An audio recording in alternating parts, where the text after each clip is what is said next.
Il est 8h30 sur Studio Kalita, ici à Jérusalem, 7h30 à Paris, sur les ondes de Radio J. C'est l'heure de la revue de la presse et des médias israéliens. Et ce matin, on peut dire que tous les quotidiens israéliens reviennent sur la tension qui a brusquement grimpé hier en début d'après-midi dans le nord du pays, mais ils ne mentionnent pas ce qui s'est passé durant la nuit, puisque les opérations israéliennes dont nous avons parlé tout à l'heure dans le premier journal d'information également avec notre invité, se sont déroulés dans la nuit. Les quotidiens donc reviennent seulement sur ce qui s'est passé en début d'après-midi dans le nord du pays après un raid attribué à Israël contre des positions à proximité de l'aéroport international de Damas, des positions iraniennes. Cela s'est passé hier vers 13h15. Les témoins ont distinctement entendu 3 explosions à proximité donc de cet aéroport international de Damas. Peu après, dans l'après-midi, Tsahal s'est livré à une seconde attaque dans la capitale syrienne. Selon des sources syriennes et russes, cette fois, les missiles syriens ont intercepté tous les missiles tirés par les avions israéliens, mais selon des sources de l'opposition syrienne, il n'en est rien et certains missiles ont été la plupart des missiles ont touché leur cible. Apparemment, un missile syrien a été tiré en direction, et ça ce n'est pas apparent, mais c'est une réalité, un missile syrien sol-sol a été tiré en direction du plateau du Golan.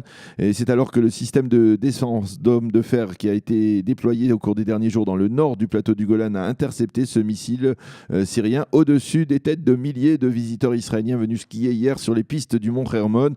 Des visiteurs qui ont nettement entendu les bruits sourds de cette interception. Et d'ailleurs, ce matin, les quotidiens mentionnent en manchette cette situation rarissime, interception autour des têtes des skieurs, titre ce matin le Israël Hayom, un missile au-dessus du mont Hermon, titre le Yediot Aharonot, qui nous montre la seconde de l'impact du missile tiré par le dôme de fer pour intercepter le missile syrien juste au-dessus des neiges donc du mont Hermon. Dans le cas précis et contrairement à la tradition, Binyamin Netanyahou lui-même a reconnu, alors qu'il se trouvait encore sur le sol tchadien Djamena, dans le cadre de sa visite importante qu'il a effectuée hier au Tchad, Binyamin Netanyahou a réagi en affirmant que Tsahal, l'armée israélienne, avait pour politique de porter atteinte à toute implantation iranienne sur le sol syrien. Mais ce n'est pas tout. Tsahal s'est livré au moins un raid supplémentaire dans la soirée, cette fois contre des positions iraniennes à Al-Quds en Syrie. Et c'est ce dont on parlait tout à l'heure. Il s'agit de raids massifs.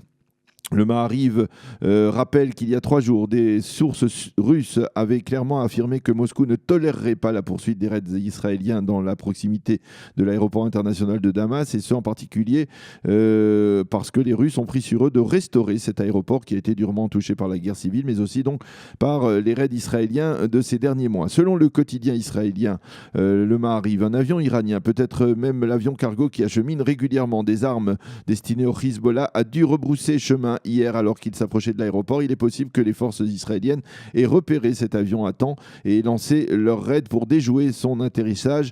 Il faut encore préciser qu'en soirée, donc hier, le porte-parole de Tsahal, après les attaques massives de l'armée de l'air israélienne contre des positions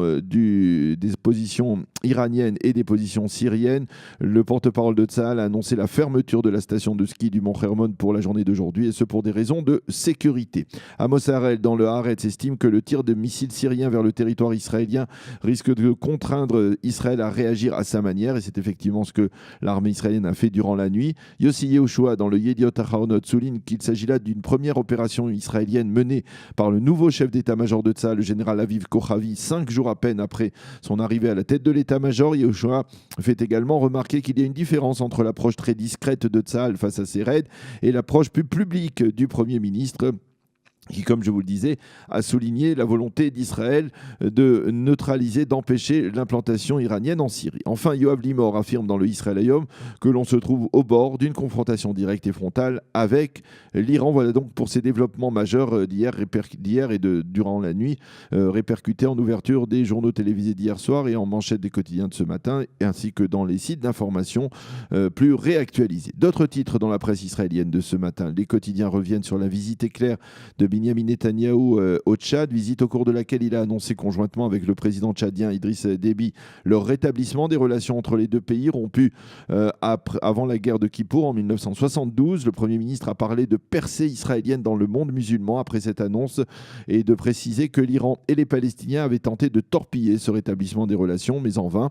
Le président tchadien, lui, a clairement affirmé qu'il était intéressé à renforcer la coopération sécuritaire entre Israël et le Tchad, en particulier dans le domaine de la lutte antiterroriste. Et Boaz Bismuth, le rédacteur en chef du Israël Hayom, qui était hier à Djamena, parle du grand retour d'Israël en Afrique et détaille les ouvertures qui s'offrent désormais à l'État hébreu sur le continent africain.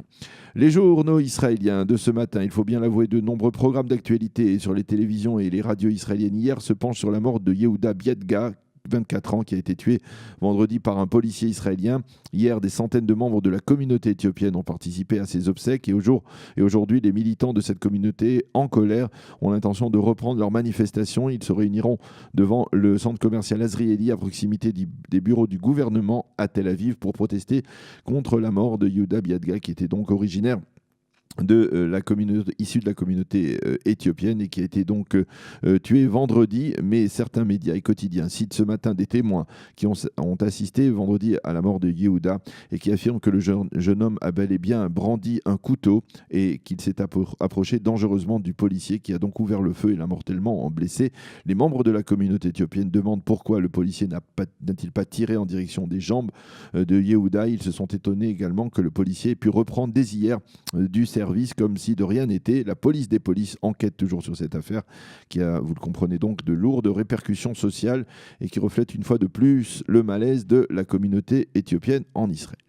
Un mot sur les élections. Les quotidiens indiquent que peu à peu, Benny Gantz commence à parler. Son parti a en effet diffusé sur les réseaux sociaux 4 films vidéo dans lesquels il mentionne son action pour la lutte contre le terrorisme et également son aspiration à la paix, mais impossible de savoir plus précisément où se situe sur le plan politique, sur l'échiquier politique, Benny Gantz. Quant à Lieberman, il a lancé sa campagne dont le slogan central sera « Ne rende compte à personne ». Il a d'emblée attaqué les orthodoxes, Binyamin Netanyahou et le Hamas. Bref, il s'en prend à tout le monde et sa mission sera de franchir le seuil d'éligibilité le 9 avril prochain. Et puis nous terminerons avec Tobi Shvat et les journaux israéliens qui nous montrent 2 aspects de cette fête, celui du renouveau de la nature avec la plantation d'arbres traditionnels organisée par le KKL, ainsi qu'avec la consommation de dizaines de fruits, dont les 7 fruits de la terre d'Israël. Mais Tobi Shvat, c'est aussi cette année l'anniversaire de la Knesset qui fête 70 ans. Alors même si le Parlement fonctionne au ralenti en raison de la dissolution de la Knesset et des élections anticipées,